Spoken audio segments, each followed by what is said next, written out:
My name's Janet Peters, and I'm the current chair of the Hawk Watch Committee for DFO. And I took over from Dave, who was the first Hawk Watch coordinator for DFO when they started running the Hawk Watch. So this year, we are going to have two counters. Our first counter joining us in March is Dustin Kohler. And then Emma Riley, who has counted for us the past two seasons, will be starting in April 1st. And then we have weekend observers. We have Audrey Anderson from University of Colorado and Zach Haig from University of Denver. They're going to be observing with our counters on the weekend. So tonight we're going to do some ID training. It's geared for beginners, and no one needs experience to work and be successful on Hawkwatch. We need eyes to spot birds, and then the counter will be the providing the final identification and recording the data. So I'm going to turn it over to Dave. Dave Hill is, like I mentioned earlier, he was the first Hawkwatch chair for DFO. He grew up in Illinois. He's a Southern Illinois University graduate, and he was a teacher. So if you work with him on Friday, you get your own private tutor. And he taught chemistry and computer business in Aurora Public Schools. He's a father of two. He's worked on the board of Denver Audubon and did the Pawnee Grasslands project. He is a Master Birder graduate, 2009 class, and he helped direct the Master Birder program. In fact, this year he did teach the raptor portion of Master Birders. He's currently on the Hawkwatch committee with me and Natalie Ushner Arroyo and Carol Kwiklinski, who is our project lead. And he was the past president of Denver Field Ornithologists and likes to bike and ski for fun. So I'm going to turn it over to you, Dave. Well, thank you, Janet. That was lovely. I appreciate that. And I appreciate all of you for logging in tonight. It's great to have you here, and it's wonderful to have your help and your intentions of helping out on Hawkwatch this year. It'll be a lot of fun, and we've got a lot to look forward to. It's going to be a great year. My program tonight, I've got divided into two parts. The first part is going to be a little talk about Dinosaur Ridge and how we get up there, a little history, and the second part is going to be about the actual identification of raptors. I hope you have the 4 handouts. Janet sent those out to all the registrants. So there, you should have 4 sheets, one on accipiters, a sheet on buteos, a third on falcons, and a 4th on big birds like eagles. So you'll want those when we start the second part.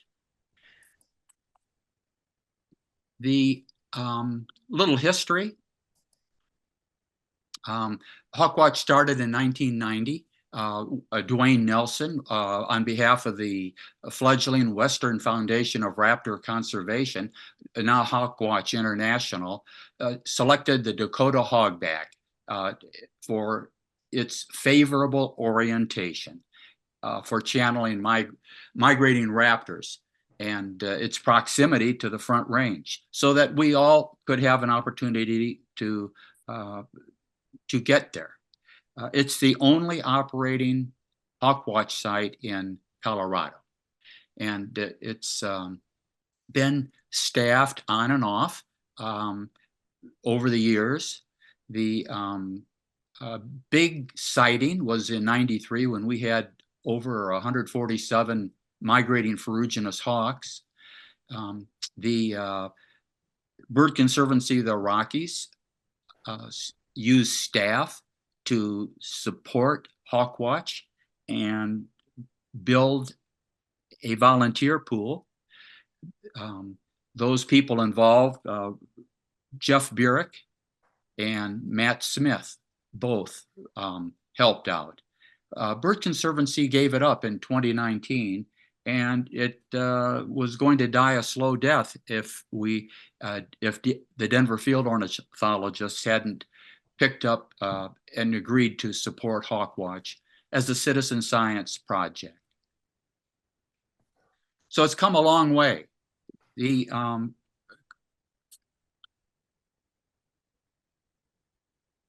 So currently, it's a citizen science project, and it's a team effort, and we're all on board together. We now have DFO's full support. The board is our overseer, and we have an established committee that works to address the needs and improvements and do the training and to sustain our Hawkwatch effort. And I think most importantly is we have support now from a consortium of area partners. DFO is the overseer. Colorado Field Ornithologists gives a donation. Nature's Educators is on board with us. HMANA is the Hawk Migration Association of North America. There are overseer above DFO. They collect all the data that we send in.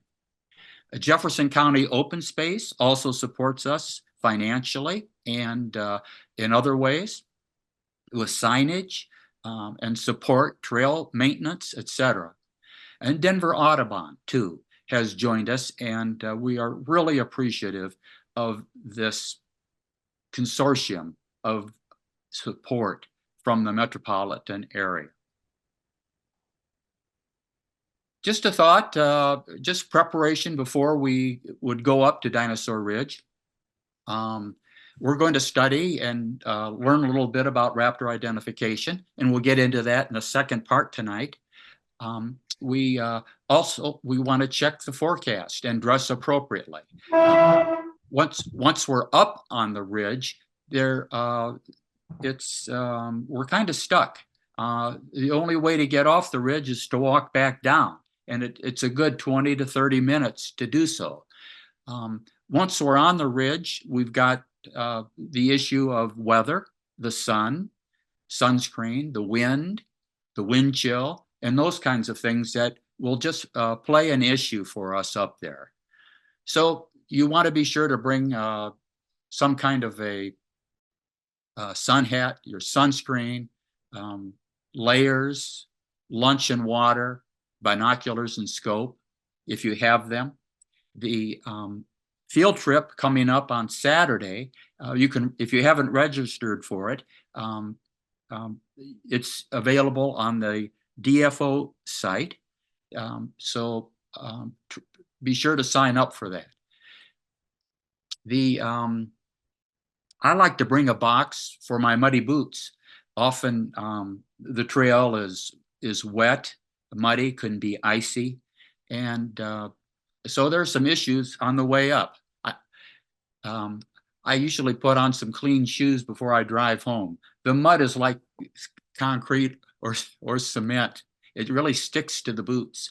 So anyway, be prepared. That's all I'm saying. We're sure going to have a lot of fun. Another issue is that you want to use the restrooms. There are vault toilets available at Matthews Winters Park, which is across the street, and if you want flush toilets, they are available at the Come and Go gas station, which is just north of I-70 and west of Colorado 93 at the traffic light immediately north of I-70. So there are no restrooms or no facilities up on the ridge. All right, the drive to the Stegosaurus lot. Let's see. Okay. Anyway, so that'll be how we want to get up to the ridge. I guess my maps disappeared. Last year we had this is a group that we had last year, and you can see the snow depth up there. After today at 63 or 4 degrees, I think most of that is going to be melted. So the trail may be wet when we walk up on Saturday. Here's another view from down from the Stegosaurus parking lot. You can see the signage. Jeffco has helped supply that. And this is the Jeep trail that goes up to towards the Hawkwatch platform. Some books. Janet also sent out copies of these books as suggestions. These are two of my favorite books. The one on the left is fabulous. It's a photographic guide, and it really cuts to the quick on identification issues and best ID marks, those kinds of things. In a little more depth is the one on the right, Hawks in Flight by Dunn, Sibley, and Sutton. But those are my two favorite books. These are two books I think if you get into the Hawkwatch that you might enjoy. These are books by Jerry Ligori, Hawks at a Distance and Hawks from Every Angle. These are available on Amazon, and I'm sure you can order them through your bookstore if you like. But they're great books for your library. Oh, here are the pictures. How to get up to Stegosaurus parking lot. Most of us will come up I-70 from the city, from Denver. And as we get up under the hogback, the first cut, the first exit is the Morrison exit, exit 259. And we'll take that exit. And when we get to the traffic light at the end of the off ramp, you will turn left and drive under the bridge. And then make the first left after the light into the Stegosaurus parking lot. You'll see, if you go past the Stegosaurus parking lot, you'll see the entrance to the Matthews Winters Park. It's the first right after the traffic light south of I-70. This is an aerial view of the Stegosaurus parking lot. You can kind of see diagonally, you can see the diagonally I-70. You can see the Stegosaurus parking lot here to the east of Colorado 93, and Matthews Winters Park with the vault toilets is just south of the Stegosaurus lot. There's a parking lot in the Matthews Winters lot, and it's about it takes 5 minutes, 7 minutes to walk from the parking lot to the vault toilets nearby. So you've got to allow time for that when you come on the ridge, if you're on the clock. Okay, how about the climb up to the site? We've made it to the Stegosaurus lot, so we've got to put on our gear, our binoculars, carry your scope if you have one, and hike up to the Hawkwatch platform. It takes 35 to 40 minutes to get up there. It's a little over a half mile of a trail, and it's 260 vertical feet.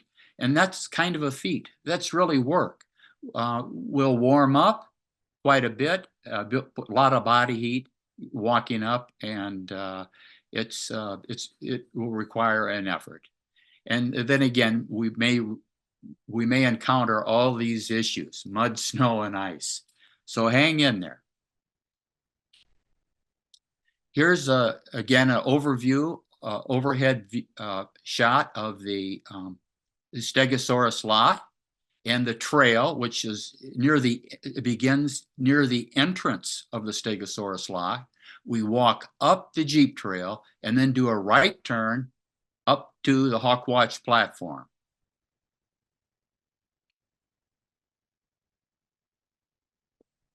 The times have changed here a little bit. I'm not sure. Janet, you can help me out. I have 3 hours before noon to 3 hours after noon.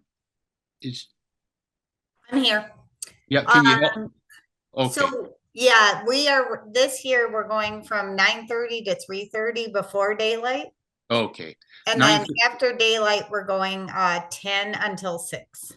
okay. So the hours have changed. We've added hours more in the afternoon because the thermals are growing in the afternoon sun and heat, and there's more of an opportunity to see raptors.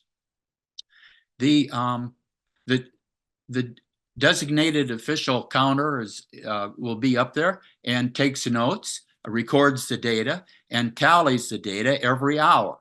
And the temperature up at the ridge, the wind, the sky conditions, and birds seen. Our counter will enter the data and into the HMANA website. I kind of like my time up on the ridge, and I think there's some positive energy up there. We'll spot a bird and we'll call it out. You know, a bird and its location in the sky, the best we can. And I'll show you how we some of the geographical sites up there in just a moment. So each person then calls out a field mark, you know, rounded wings, square tail, hunched wings. So we kind of know what we're seeing. And as the bird gets closer, and we can discuss out loud and listen to what each other thinks, and we can discuss the raptor identification. It's also okay to have an unknown ID. Sometimes the raptors come by fast, and we just don't get much of a time to get on them and make an ID. That'll happen once in a while. Okay. Here's an example of the old data sheet that the hawk counter, the official counter, used to fill in every hour across the top, and the check is for all the raptors that we could possibly see. Today, I think we're using electronic data entry, instead of the this method. Okay, so here's an example if you can see it, but anyway, this is one sheet that's been filled in. Here are the geographical sites, and we'll get into that on Saturday when we're up. But there are two views. This is a view of the west side from the ridge, and you can see all the way from Lookout Mountain. We can see the Cabrini Shrine, Woody Allen Space House, and several other, Mount Morrison, Twin Peaks, Two Humps. So we'll get into that and call those out. These panoramas are available on the DFO website. If you go to the Hawkwatch area of the DFO website. Here's a view to the east. This is Green Mountain in the middle. And so again, we'll get into those as we go on. At the end of our shift, we'll depart the site. You'll collect and pack your gear back to your car, change your muddy shoes if it's wet and muddy, and drive home. The official counter records the data on the website. The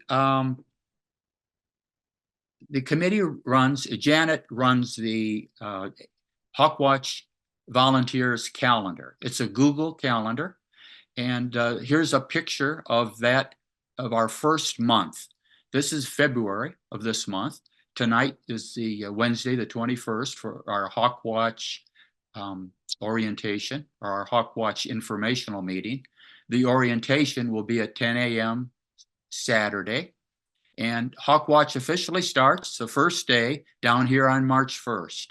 And Dustin's going to be our official observer, and you can see him on.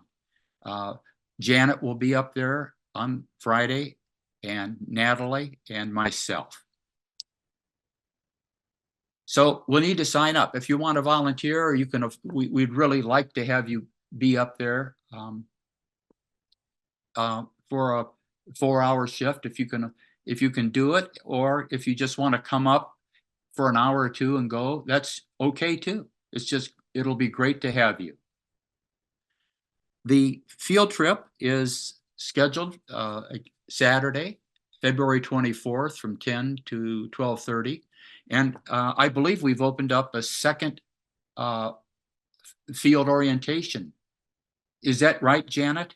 Yeah, that's correct. So we just put it up. So since we filled the first one, and the second one is going to be from 1 to 3:30. So we'll come down and get the second group. So if it works out better for anyone, and you want to move into the afternoon session, just make sure you cancel your spot in the early session so we don't have you in both sessions. Great. Thanks, Janet. This is a screenshot of the DFO website where you would register. You just click on the register button there at the bottom of the on the DFO website to register for the field trip. Okay, that's it for the first part.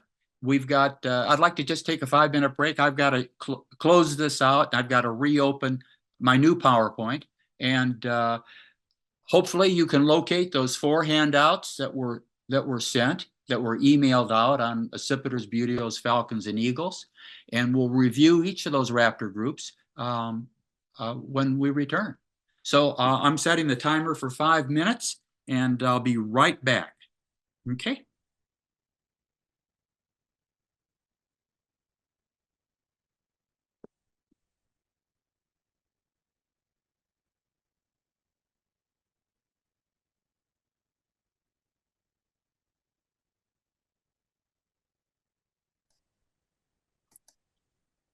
This is Janet. So if anyone's still on, I just wanted to mention that everyone can view the volunteer calendar.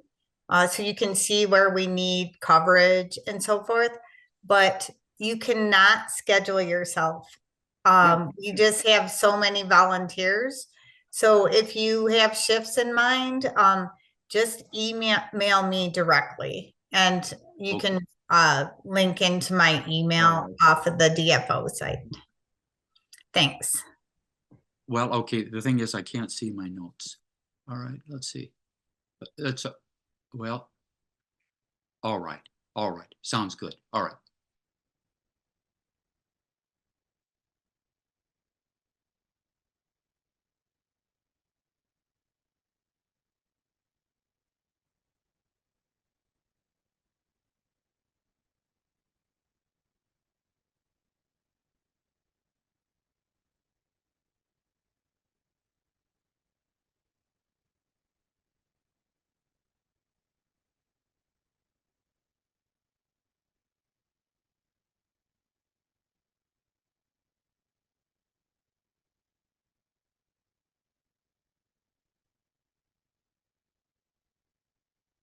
Janet, can you see that all right? Are you there? Yes, I see raptors at Dinosaur Ridge. All right, great.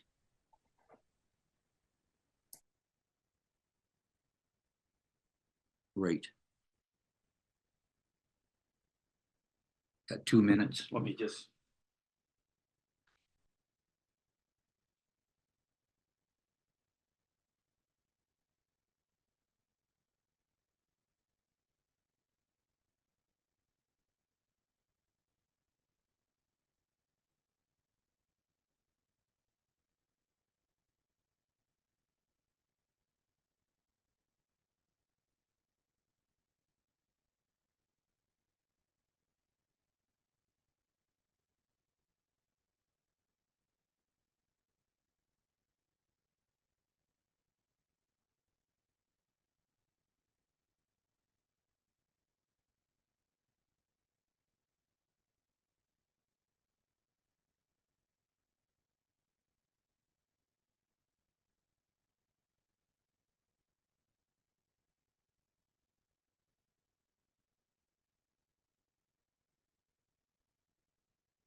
Janet and Jim, are you there? You Yep. is the Hi, Dave. is the Sorry. visual any better? Looks good. Yeah, it looks Looks good. better. Is it better than what it was? Yeah. Yeah. Okay, I don't know what happened then. If that was that first PowerPoint, that's a bummer. All right.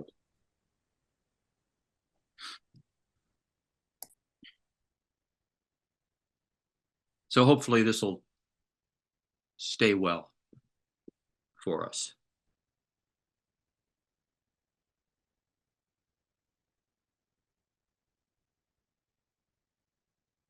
Got 30 seconds.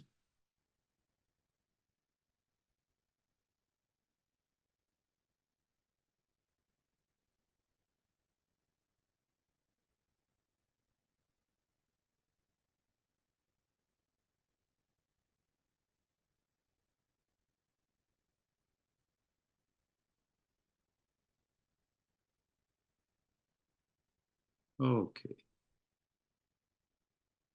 Okay. Okay, I hope you're all back and ready to have at it. We're going to focus, the focus of the rest of my presentation will be to help us with identification of raptors. There are 17 common raptors that we'll review tonight. We're going to hone in on ID skills for these birds only. There are usually a couple of field marks that I'm going to present for each of the birds. They're obvious ones that are critical to the identification of the species. In other words, we're not going to go into the minutia of plumage on each bird. We're going to keep it simple and smart and cut to the quick, so that if you can remember or just highlight one or two of these field marks, you're going to be on your way to identifying raptors. So first off, what is a raptor? And raptors have three important things about them. They have hooked bills for tearing flesh and killing prey. They have powerful talons for killing prey and defending themselves. And they have keen eyesight. So those three things go into what each raptor possesses. A little bit on raptors in flight. The hawks utilize these warm air currents, the updrafts. They're called thermals. The sun heats the land during the day, and in turn, the land heats the air. And the warm, less dense air rises, creating these thermal updrafts. And they're great for raptors. They'll circle and get lift and go way high and then depart the thermal and to the next one, farther north if they're in spring. These thermals don't occur over water bodies, and so these birds go to great lengths to not migrate over large water bodies. The heat from the sun is dispersed within the water, and so thermals don't develop over the waters. So we're lucky here in Dinosaur Ridge to have these thermals develop and to allow the raptors to come our way. Another updraft that we get, especially at Dinosaur Ridge, is called an orographic lift. They're ridge updrafts. They're created along ridges by the sheer movement of air. The wind comes from one direction in this diagram from the left, and it hits the ridge and rises. This is what happens at Dinosaur Ridge. And the birds take advantage of it. They soar right over the top of the ridge, and it's quite a sight. And since we mentioned migration, just a brief talk here. a couple of kinds of migration. There are two kinds I want to share with you here. The one on the left is an example of a complete migration. The range map on the left shows the migration pathway for Swainson's hawk, a complete migrant. It winters in Argentina. It probably has left there by now, and it's on its way. So it winters in Argentina and summers on the Great Plains of North America. It travels thousands of miles. The one on the right, on the other hand, there are partial migrants. The range map on the right shows the migration pathway for red-tailed hawk. It winters all across the US and Mexico and summers farther north up into Canada. You can see the kind of the brownish coloration for the winter area where it nests. So two types of migration, complete and partial. And there are a lot of people around that count these migrants as they move across the US. There are several sites along in the US. This slide shows the hawk counts at established migration sites across the US. The count reveals the number for fall. It's the autumn raptor migration, which Dinosaur Ridge does not do. Hawkwatch at Dinosaur Ridge only operates during the spring. If you look carefully at I've circled it here, you can see 4.5 million birds for Veracruz, New Mexico. So that's something that you might want to put on your bucket list. Just north of Veracruz is Corpus Christi, and you can see the 732,000 birds that move through that area of Texas. In the year 2022, Dinosaur Ridge observed about 2,700 spring migrants. And we'll hope that will continue. So we're with our citizen science at work. We'll just see if this sustains. It's not one of the biggest hawk count sites in the United States, but it is the only one in Colorado.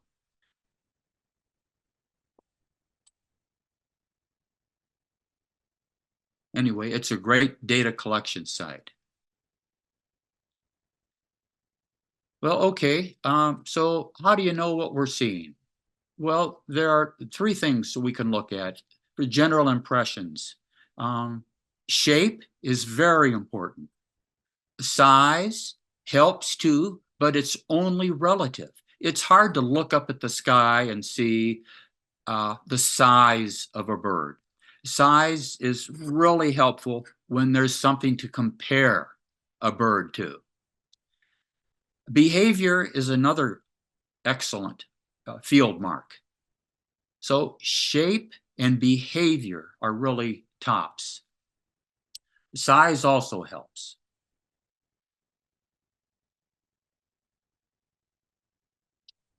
The field marks that many of us use, such as color and markings, aren't always visible as hawks pass a watch site.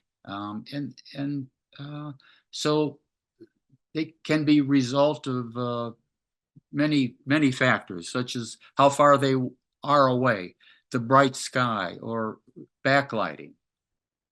So in this presentation again, field marks will be referred to off and on from time to time, but we'll not get into the nitty-gritty of bird morphology. So my main intent here is to familiarize us with the more gestalt aspects of raptor identification. You know, it's to show aspects of a bird that we might see, and that would add a degree of confidence to our identification of it. Shape and behavior are two really important. Here's a kettle of birds, mixed species kettle, and from Veracruz, in fact. It might not be off as bad as we can. If we look around and we know that there are a lot of turkey vultures in there, and we see a pointed winged bird, we can guess it would be a falcon. And who knows? So these little tips that we'll go through tonight will give us some good insight into what we're looking at in terms of identification. So we're going to look at these four groups of birds: accipiters, buteos, falcons, and eagles. So hopefully you each have these 4 sheets with you. Raptor shapes. These are the raptor shapes that we should keep in mind. I will repeat these over and over again. Falcons, pointy wings. Accipiters, rounded wings, long tail. Buteos, broad wings, short tail. Osprey, M shape. Eagles, long plank-like wings. Northern harrier, thin wings, long tail. Another bird that's often included in raptors is the turkey vulture, which is not a raptor. It has small feet, not the strong talons of a raptor. It has poor eyesight, not the eyes of a raptor. But it does have a keen sense of smell. It feeds on dead animals, carrion. But since they are often seen with raptors, the turkey vulture, we include them for identification to separate them out. We're going to start with accipiters. Accipiters are built for maneuvering. They are forest-dwelling hawks. They're built for rapid flight, lightning-quick turns in wooded habitats, and they're characterized by their short, rounded wings and long, narrow tail. Rounded wings, long tail. That's their rudder. That's how they turn so fast. Another issue in behavior is that in open habitat, if we see them on the plains, they exhibit, or over the ridge, they exhibit intermittent flapping and gliding.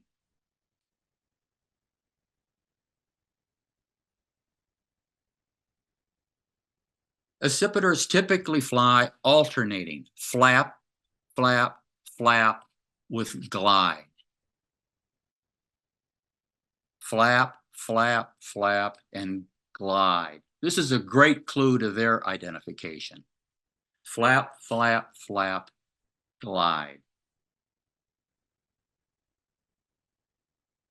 There are 3 species of North American accipiters, and we'll see them all 3 of them. The smallest accipiter is the sharp-shinned hawk. It's blue jay size. It has a smallish head that doesn't project beyond the wrist. It has short, rounded wings and a squarish tail.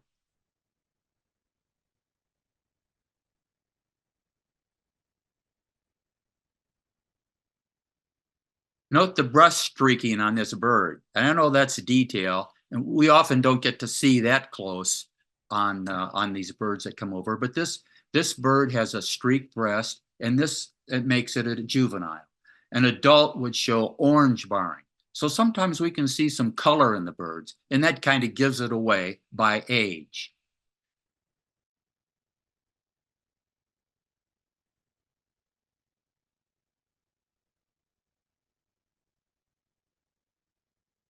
Okay, one hot tip on this sharp-shinned hawk, well, here is that the wing flaps. Snappy, deep, rapid. They're hard to count. In fact, for me, they're so fast, they're uncountable. The flippity glide. So when we're trying to separate a sharp-shinned from a Cooper's hawk, if we look at the wing flaps and try to count them, if we can't, then the chances are pretty good that we've got a sharp-shinned hawk. If we can count them, it's probably a Cooper's. Our next accipiter. It's the medium-sized one. This picture also shows the streaked breast, which makes it an immature. The adults have a rust-colored, red-barred breast. So short, rounded wings, the straight leading edge of the wing, protruding head, unlike the sharp-shin, which is hunched, and a long, usually rounded tail, unlike the sharp-shin, which is a square, which is squared off.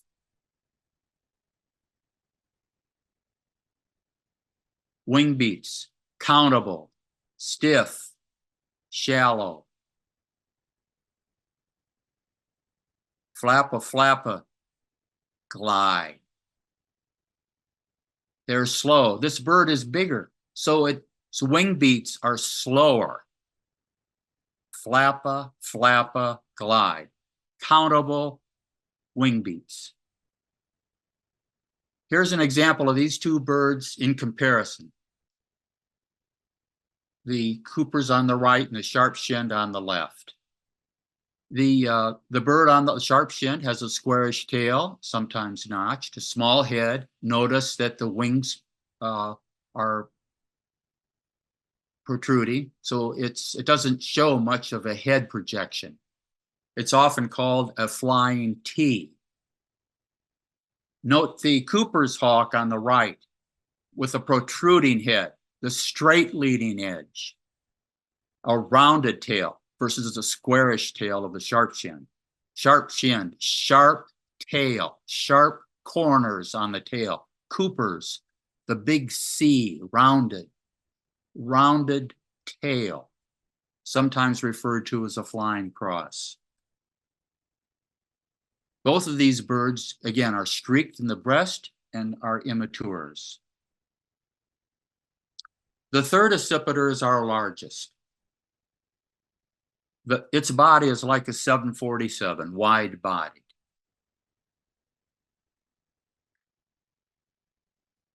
Sharpies fly flippity glide. Coopers fly flappa glide. And the goshawk is a slower wing beats yet. They fly flompa glide. Again, they have shortish, it's an accipiter. They have shortish, rounded wings, a long, heavy-looking tail with zigzag banding, if you can see it, and their body is chunky, cylindrical. A gray breast for the adult. Deep, heavy, slow wing beats. We don't see many of these up at Dinosaur Ridge, but we do see them.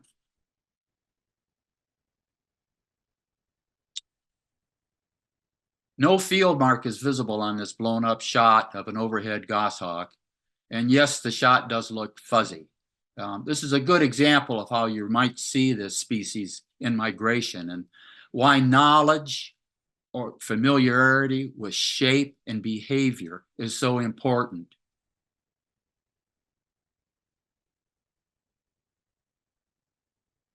So the adult on this is gray breast versus the orange breast of the adult Coopers and the adult Sharpies. Wide-bodied bird.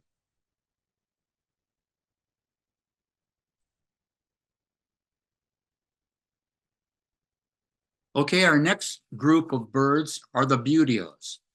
These are soaring hawks. Buteos have wings built for soaring. And this group has evolved to utilize these thermals we've talked about and the orographic updrafts that we see at Dinosaur Ridge. They're characterized by long, wide wings and relatively short, broad tail. Perfect for utilizing updrafts and thermals. The quintessential buteo we see every day all across the US is our red-tailed hawk.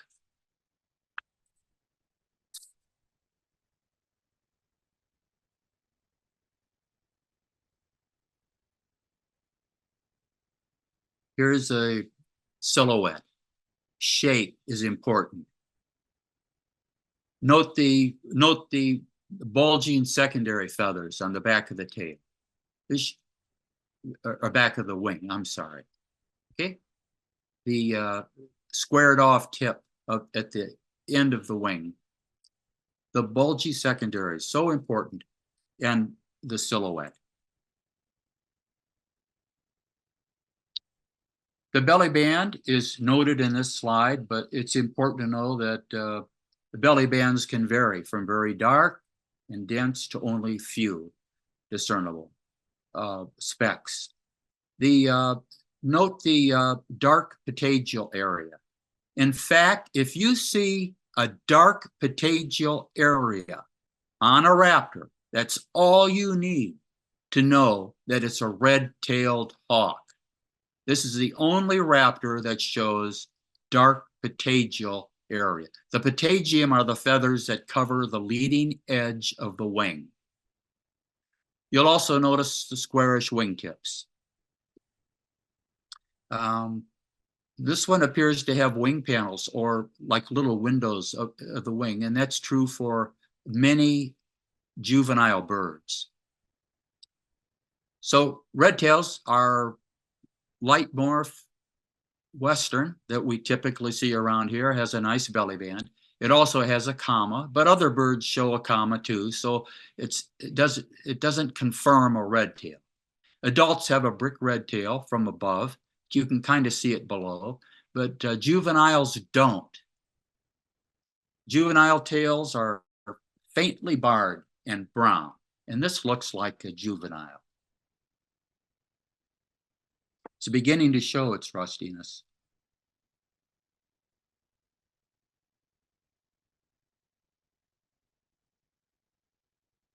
Okay, so if we can't see those markings, we've got to ID the bird based on silhouette.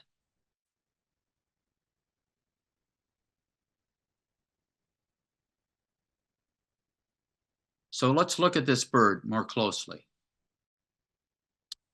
A silhouette of it.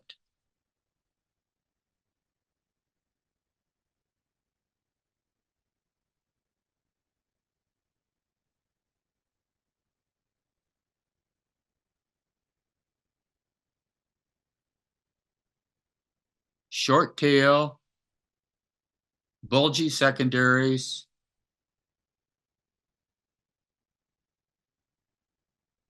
kind of mark this bird as a buteo.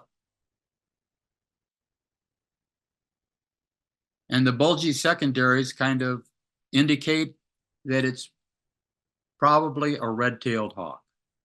Not definitely, but probably. Here's another example. Here's a soaring red-tailed hawk. Bulgy secondaries. And if you look carefully, you can see the wings are uplifted a little bit. That's called a dihedral. If the wings aren't straight out, they're raised just a little bit, like a V, but a very slight V. They're raised only a little bit. In other words, the wings are up above the horizontal. Instead of a straight line across the wings and body, the wings are uplifted a little bit. And that's the way a red tail soars. Bulgy secondaries, short tail, a buteo, a red-tailed hawk. So here's an example of what a dihedral looks like when the hawk is coming at you. The wings are raised.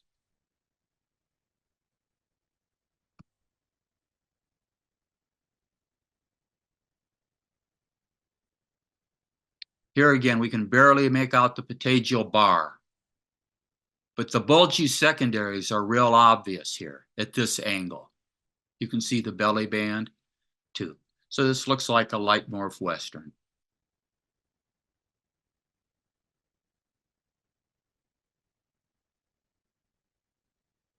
Okay, also, so when you see these buteos soaring, lazy circles in the sky, they soar in a calm, steady fashion. Wings out. Here's a closer look. Patagial bar, bulgy secondary, short tail, a little reddishness in the tail, even a dark head. Calm and steady fashion. It's not a flippity glide or a flippa glide, as the accipiters do. Okay, so let's look at some more buteos here. Okay, next up is a broad-winged hawk. It's a chunky crow-sized beauty. The best field marks are the pointed wings. It has a flame-shaped wing, if we can get it. The pointy wings. And you can also see it has a pretty, okay, so it happened fast. All right. Okay, so note the underwing. The underwing is pretty nondescript except for the trailing band. You see the trailing black mark, trailing black band at the end of the wings. Pretty much nondescript underwing. This specific bird has also a white band just below in the tail. So on adults, this is an adult bird. The dark tail with one wide white band is an adult, and you can see the banding in the tail of this adult. And that's the key to a broad-winged hawk. I don't think any other buteo has that. So the best field marks are the pointed wingtips and underwings that appear unmarked, except for that dark trailing border. Flame-shaped wings, wide white tail band, soaring flight, crow-sized, if you can imagine a crow at elevations. But again, that can be deceiving. So this is an adult. The juvenile does not have that banding in the tail.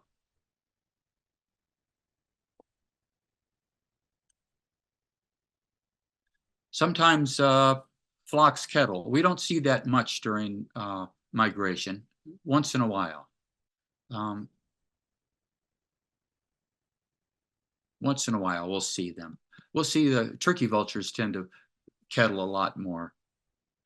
But the next buteo up is the Swainson's hawk, which has left Argentina and I think is on its way to see us.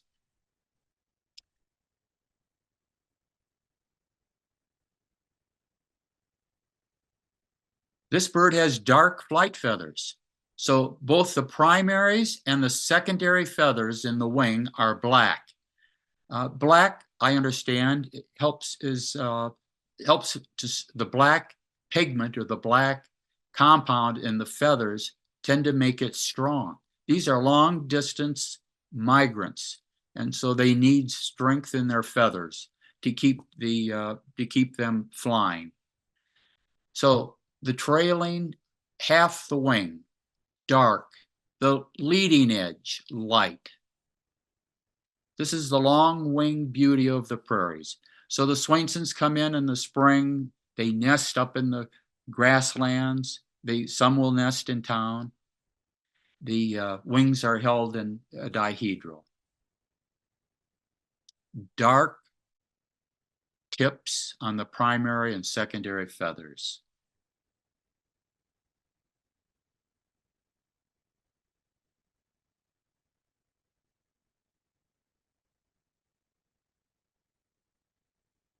So another buteo that we get in the winter.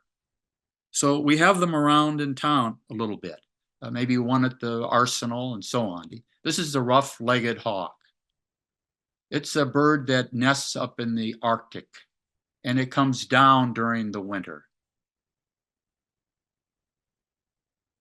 It has dark and light color morphs.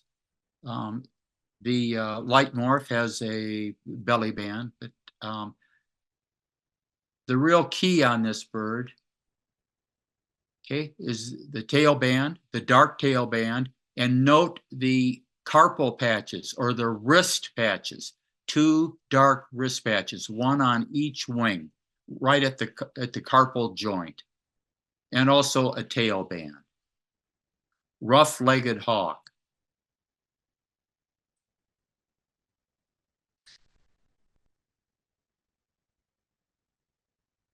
Carpal patches.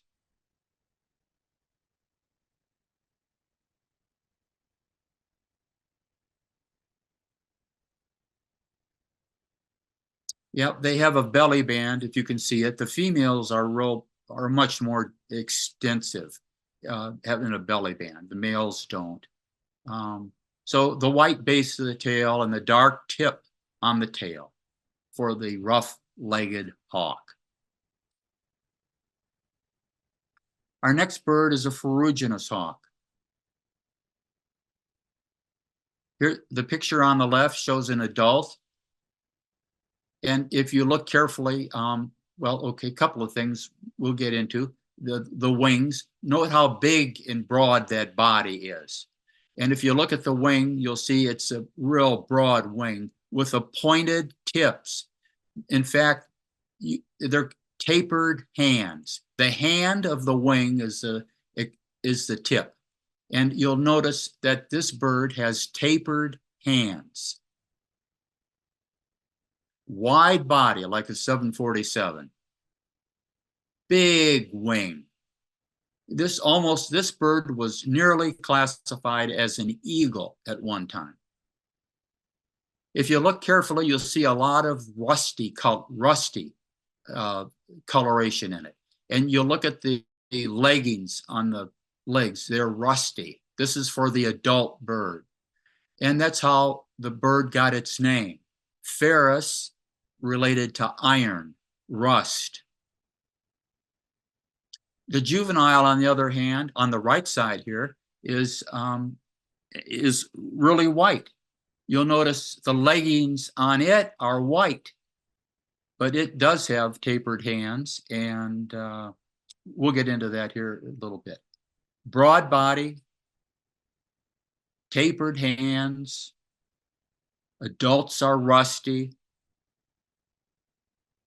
Juveniles are very pale, almost all white underneath. You can see a little comma in the wing, but again, no patagials. That's a red-tailed hawk if it has patagials. Comma at the wrist, the red-tailed also has, so we just need to beware. Here's a picture of another ID. The ferruginous hawk can be identified above by the 3 points of white. 3 points of white. The base of the primaries and the base of the tail are white in all morphs. So these are pictures here, the middle picture here, base of tail, base of primaries, white from above. Bird on the right, base of primaries, base of tail, white. 3 points of white. Here's one in flight. You can see the upper wing, the base of the primaries, white. One in flight, you can see the base of the primaries, the base of the tail, white. Ferruginous hawk. And the one on the bottom right, same way. All of these birds show 3 points of white, obviously.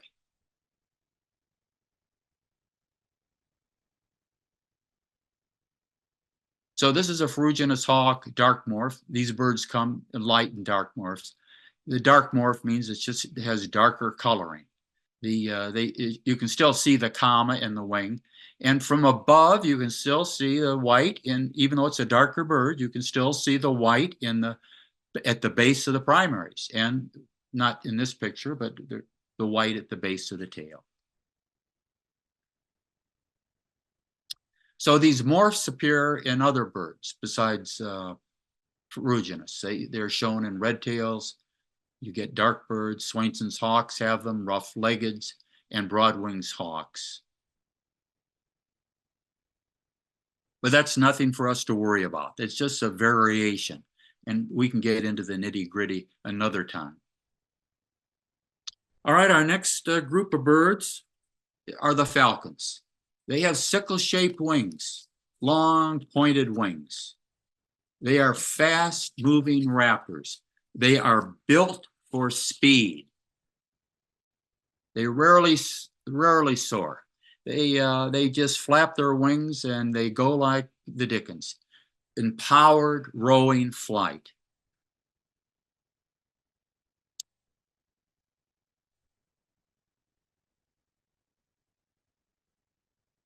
First up is our smallest falcon, the American kestrel. Pointy wings, long narrow tail. Males. If you look carefully at okay. Here's a male, spots on the breast. Females, streaks on the breast. You can see a double sideburn on each of these birds. They are dimorphic, which means they differ in plumage. Male and female American kestrel.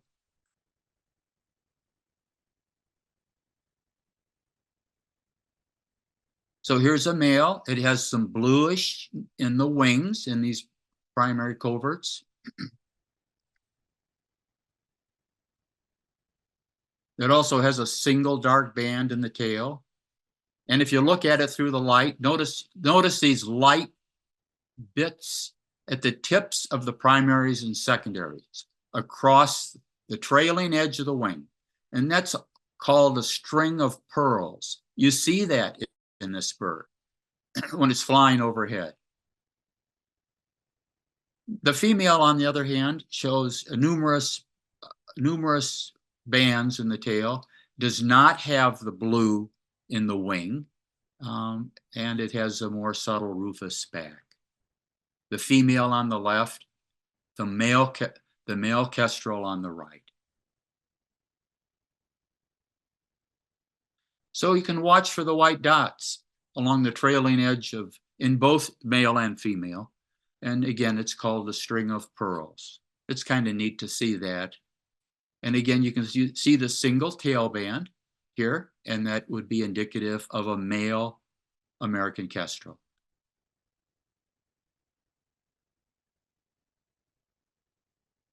Okay, our next bird is the merlin. It's just a little bigger than a kestrel. The wings are a little wider. The kestrel has sickle-shaped wings, but the merlin has wider wings. It's again a powerful, fast-flying bird that means business. And this merlin has an actual kind of a toughness to it. It's a powerful little bird that likes to pick on even big birds. So behavior-wise, if we see this, we can kind of guess, well, maybe that's a merlin. They have, okay, so some people call this bird a kestrel on steroids. A little wider wings than a kestrel. They have dark plumage. Like a kestrel, they're dimorphic, but the males are a little darker gray, and the females are a little more brownish, but it's hard. That's hard to discern. But you don't see the string of pearls when it flies overhead. You can see the banding. They also have a streaked breast. They all do. But this bird means business. And it's aggressive. So here's a red tail flying along, and if we see a bird that's kind of after it, we could guess that it might be a merlin. A little smaller than the red tail.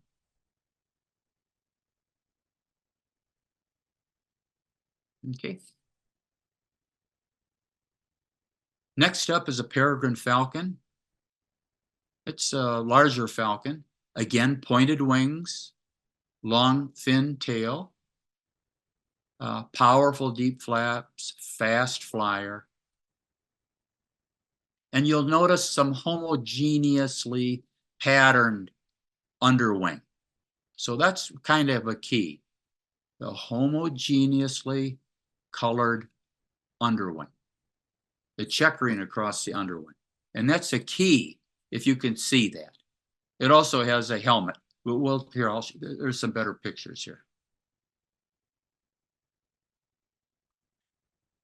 So upper white breast and throat usually can be seen.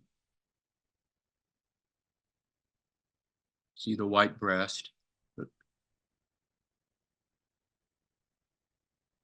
You can see the dark moustachial patch, the dark helmet.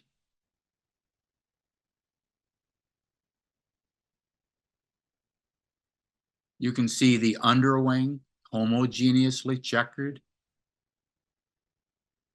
Peregrine falcon.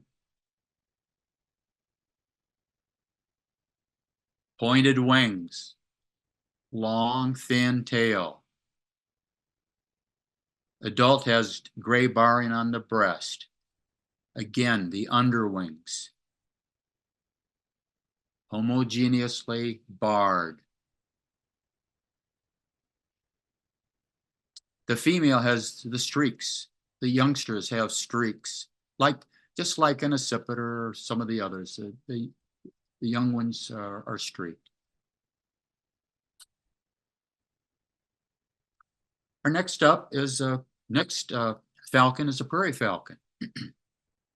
And if you'll notice the back, we get a sandy brown coloration on this bird. And if you look at the underwing, you'll see black in the wing pits. Pointed wings, long, slender tail, falcon. Pointed wings, long, slender tail. Underwing, look at the wing pits. Dark axillaries. Prairie falcon, sandy brown in color. Prairie falcon.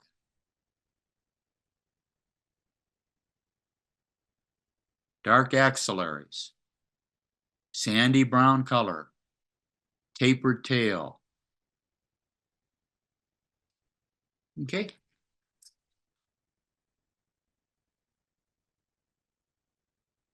Now let's move on to some big birds. The eagles. Very large soaring birds, 6 to 7 foot wingspan.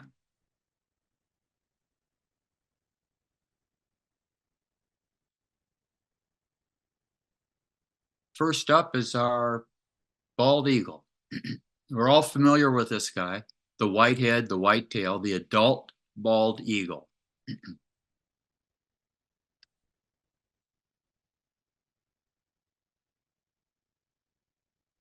The bald eagle has a large protruding head and bill. There's an adult on the right, but the silhouette, okay, went fast. Long, straight wings, held flat, straight out, no dihedral in those wings. This bird holds its wings flat out when soaring. The head and neck project more than half the length of the tail. It's got a long schnoz, a long bill. Bald eagle. Now the immature bald eagles are the birds that can cause confusion. And so I'm going to just take a minute here to talk a little bit about it. It takes 5 years for a bald eagle to reach its adult plumage, and it has different plumage patterns along the way. For immatures, this white can appear anywhere and mottled and blotchy on the wings. White in the wing pit area, white in the belly. Bald eagle.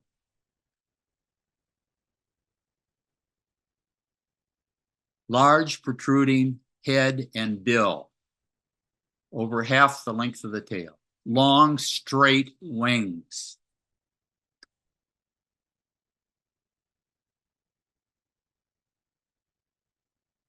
Sometimes it's referred to as a flying plank, a 2x12.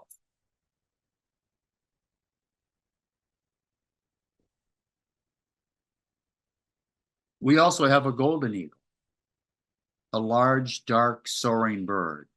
But note the wing. If you look at this silhouette, you'll see it has slightly bulgy secondaries. It has long wings, but the secondaries are slightly bulging. And you'll also see, note, the length of the head is less than half the length of the tail. So it has smaller head projection because it has a smaller bill.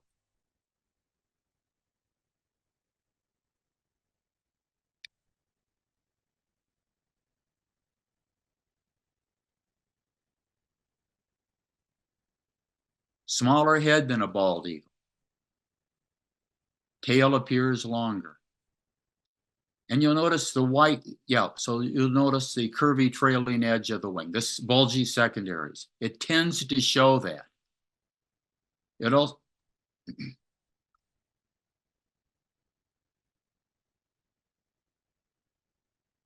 also flies with its wings held in a slight to moderate dihedral.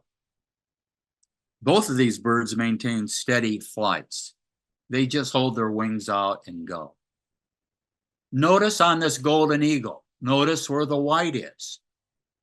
It's located at the base of the primaries and the base of the tail, kind of like a fruge, but this is looking at the underside.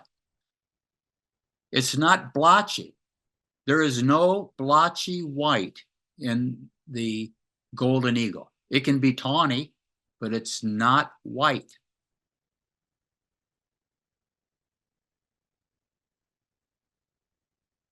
Golden eagles, base of tail, base of their flight feathers. They also have a golden look at the head and nape feathers at every age. So if you see that golden sheen off the head and nape or nape, you pretty much know you've got a golden eagle. So longish tail, relatively small head, slight dihedral when it's in soar.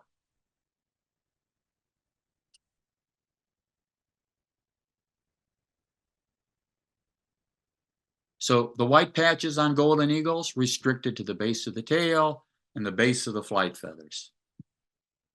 The flight feathers being the primary feathers and the secondary feathers closer to the body. And you can, even in this picture, you can see a little golden in the head. Okay, eagle eyes, let's take a quiz. Who's who? What bird is this on the left? What bird is this on the right?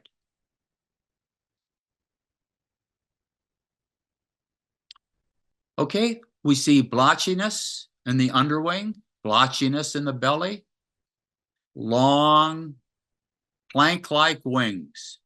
Although it might be a little bulgy here, it could fool us, but for the most part, long plank-like wings and the blotchy white. That's a bald eagle. The bird on the right, a little white at the base of the tail, a little white at the base of the flight feathers, a little white. And you can see a golden head. Golden eagle on the right. Okay. Again, bald eagle on the left, golden eagle on the right. This golden eagle shows a little more bulginess, doesn't it? But sometimes it's difficult. So much depends on the way the bird's flying and the attitude and the angle that we look at. So questions to ask yourself when you think you've got an eagle: small head, large head. Small head is the golden, large head is the bald. Blotchy white, that's the bald eagle. White patches, more golden eagle.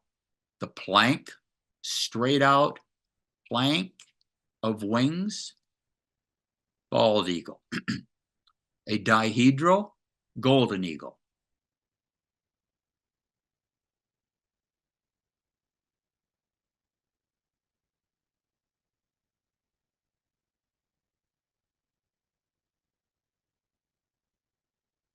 Okay. So this is these silhouettes are nice. You can see the plank wings. This is typically what the bald is going to look like.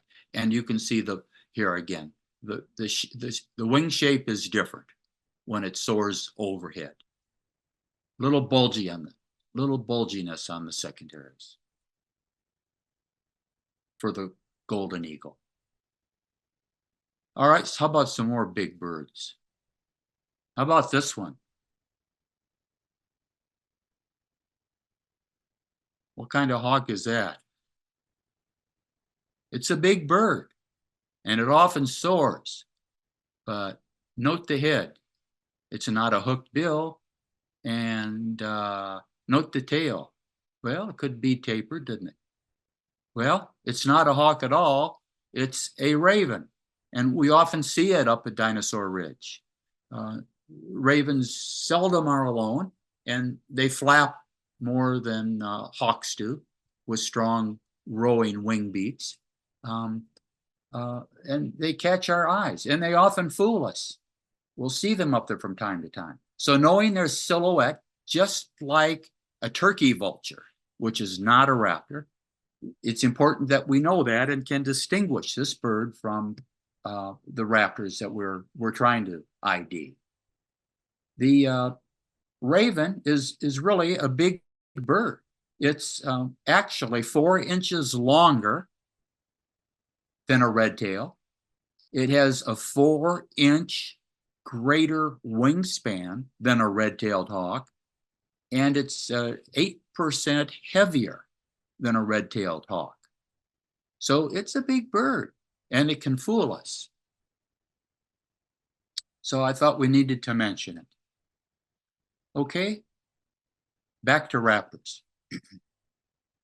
Next bird is an osprey with a very distinctive shape it has, an M-shaped. Note that M shape. It too has carpal patches, kind of like that rough-legged hawk we were looking at. It's got a white belly, dark carpal patches, and a mask, a dark eyeline, like a Lone Ranger mask. Sometimes it's confused with a bald eagle, which shows a mask in its 3rd year. But the wings are real thin, they're not plank-like, and so we just got to look at the whole bird in the silhouette and digest what we can on it when it's flying over. So the very distinctive shape. Sometimes you'll see it carrying food.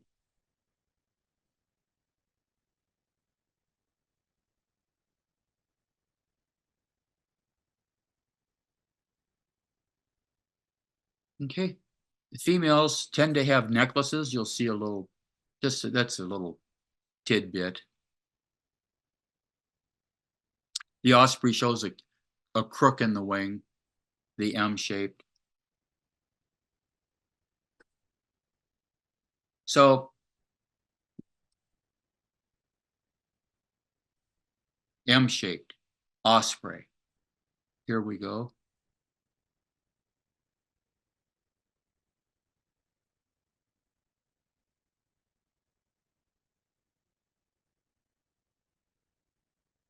Yeah, I guess it's a W if you look at it going away versus the M shape when it's coming at us.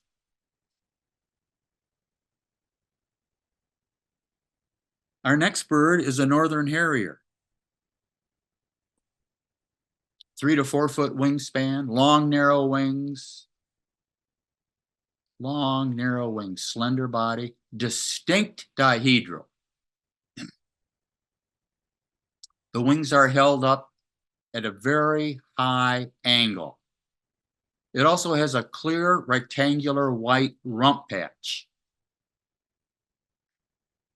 at the base of the tail, upper tail.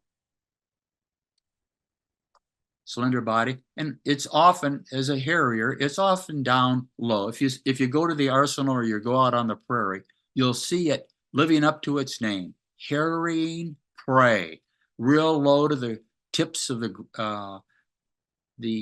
grasses that are the tall grasses out there, long dihedral, close to the ground, looking for prey, harrying birds, or mice or voles or whatever it can see.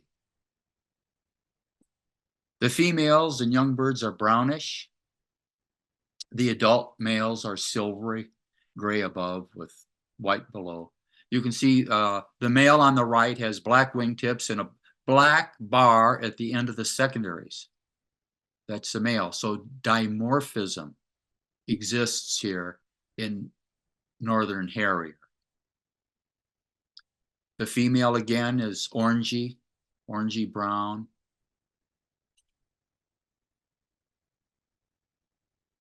Here's another picture.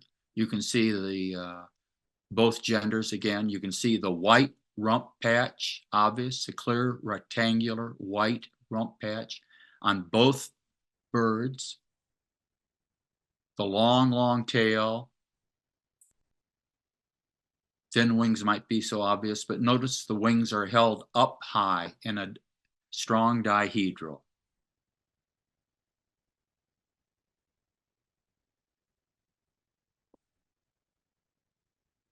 Here's a circus of harriers. That means a whole bunch of them together. Yeah, and that word came from its scientific name, which is Circus cyanus. Northern harriers. Thin wings, dihedral, square white rump patch from the top. Male, white underneath with trailing black bar, black wingtips. Female, orangey color.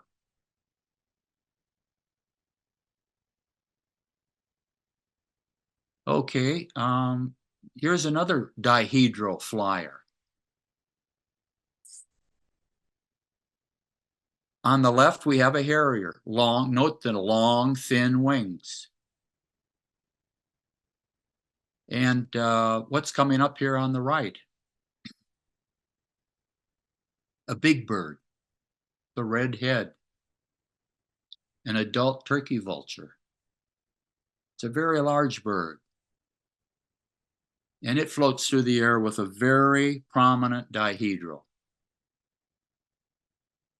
The adult has a red head. The juvenile's head is gray. And it rocks side to side, that dihedral. You'll see with its wings up.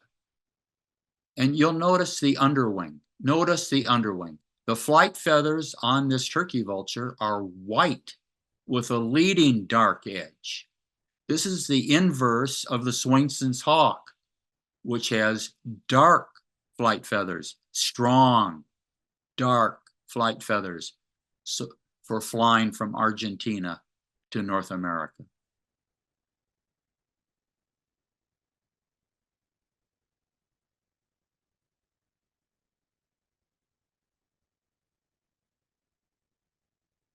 So the flight feathers of the turkey vulture are silvery gray.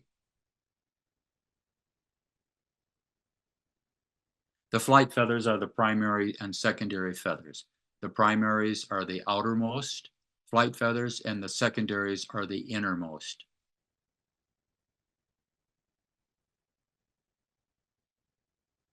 Turkey vulture, adult, red head, long wings, silvery flight feathers, strong dihedral, rocking flight, longish tail, turkey vulture. And here's a comparison of the turkey vulture to the Swainsons. The two birds with bitonal wings. So the one on top, dark body, silvery flight feathers, turkey vulture. The bird on the bottom, dark flight feathers, Swainson's hawk.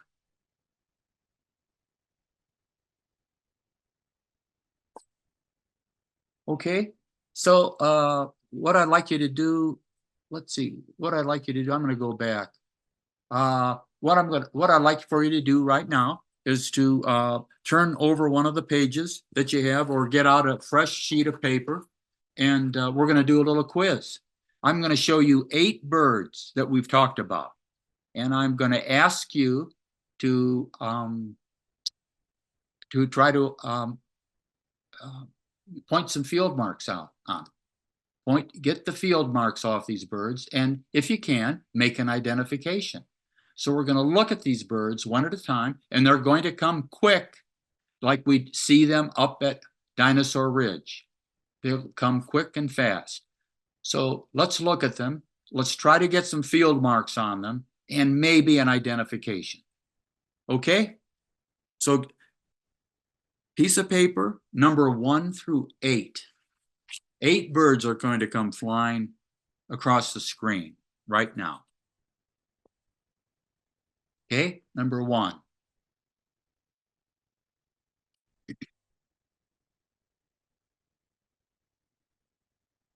Okay, long, narrow wings. Getting closer. What do you see? Okay, we actually see some things under the underwing. Okay, here comes number 2. Pointed wings, tapered tail. It's coming closer.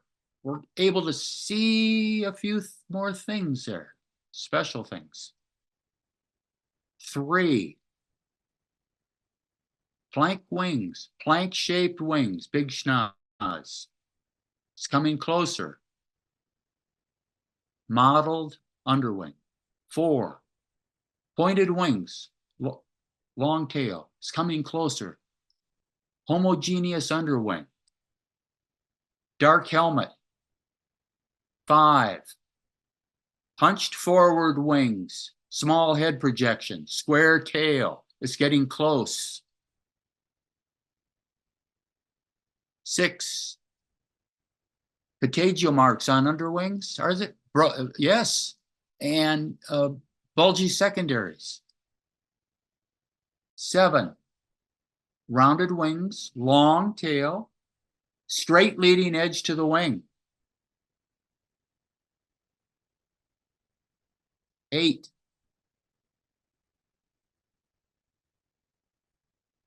Flame-shaped wing, little bulgy secondary. A kind of an unmarked underwing with a trailing edge and a white tail band.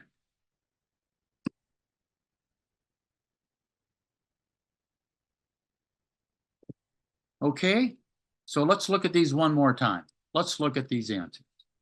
Here they come. The answers. Thin wings, carpal patches, osprey, thin wings. String of pearls, American kestrel. Plank-like wings, blotchy, immature bald eagle. 4. Pointed wings, falcon. Homogeneous checkering, peregrine falcon.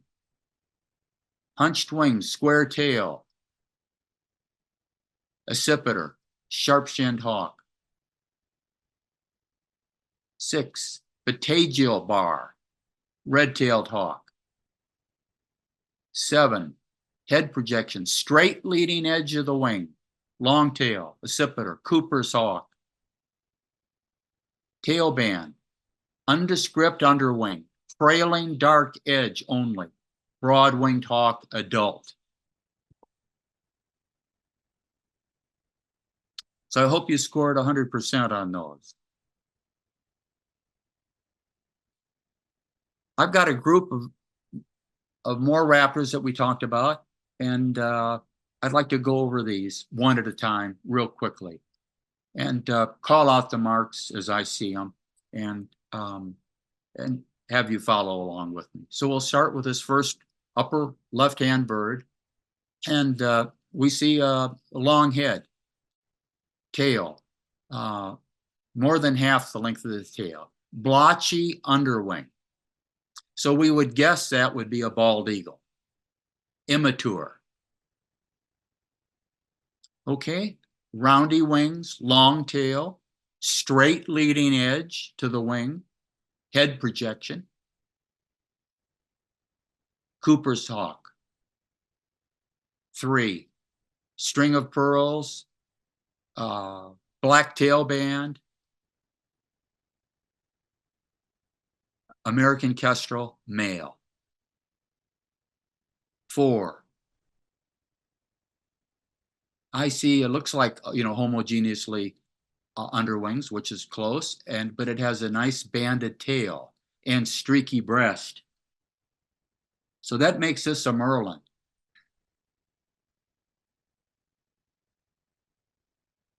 5, black wing pits, dark wing pits, pointed wings, tapered tail. You can see a mustachio prairie falcon.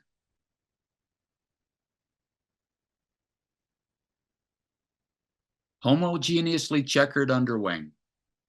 Helmet, thick malar. Peregrine falcon. White head, white tail, plank-like wings, dark bird, adult bald eagle. Carpal patches, tail band, kind of a darkish belly band, we can see it. Carpal patches, tail band, rough-legged hawk. Little bulgy secondary, little tannish on the flight feathers. Little bit of whiteness in there, or tannishness underneath. But I also see a golden nape shine through. So we've got a golden eagle here.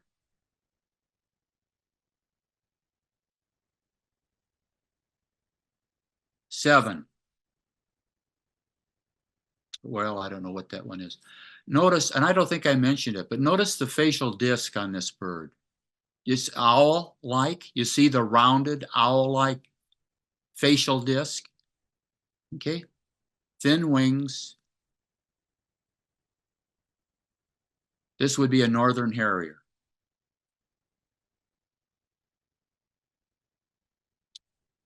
Okay. Broad wings. You can see the pterygial bar right off the hand, and it looks like a reddish tail. So it looks like an adult red-tailed hawk.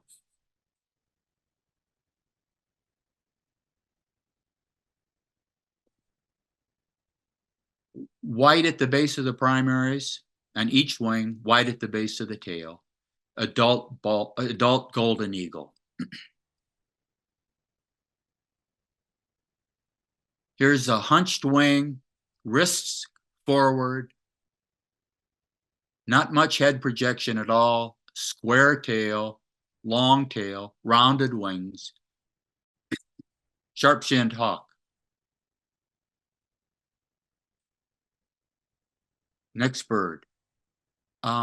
Square white rump patch. Looks like kind of long tail, thin wings, front to back. Northern harrier. Here's another bird. That's a tough one. We see a banded tail, white rump patch, kind of shows, hard to see, but we see the thin, long wings. Thin, long wings. And it's also doing its harrier thing right above the treetops or the grass tips. Okay. Northern harrier. All right. The last bird, tapered hands. We can see rufous leggings, Adult ferruginous hawk, wide-bodied. Okay. Well, there are some caveats. And now that you know all the answers and you're ready to get to Dinosaur Ridge and ID everything that flies overhead, let's keep in mind the following. Birds do change shape depending on the wind, the light, and the angle of view.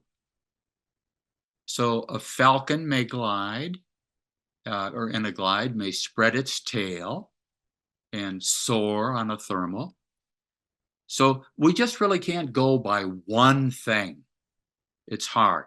We've got to go by several, the best we can, all the ID keys that we possibly can put together. A buteo may soar straight overhead and look different. Just depends on the angle and can fool us. But we're here to just take time to enjoy the beauty. No one's right 100% of the time. And for every rule that we could implement, there's an exception. And every bird teaches us something. So once we've ID'd, or we think we've ID'd a bird, we need to stay with it. See how it moves. See how it changes shape. See how it works. We just need to take time and enjoy the beauty of raptors. I shared these books, these guides earlier on that are excellent. There's also a video, Hawks on the Wing by Josh Haas. He focuses mainly on eastern raptors, but so he doesn't include the ones that we typically see here in the West, like the Ferruge, and but he has all the others, and so it's a good one to see the videos and how they behave. So thank you for joining us tonight, and we hope we'll see you on Saturday.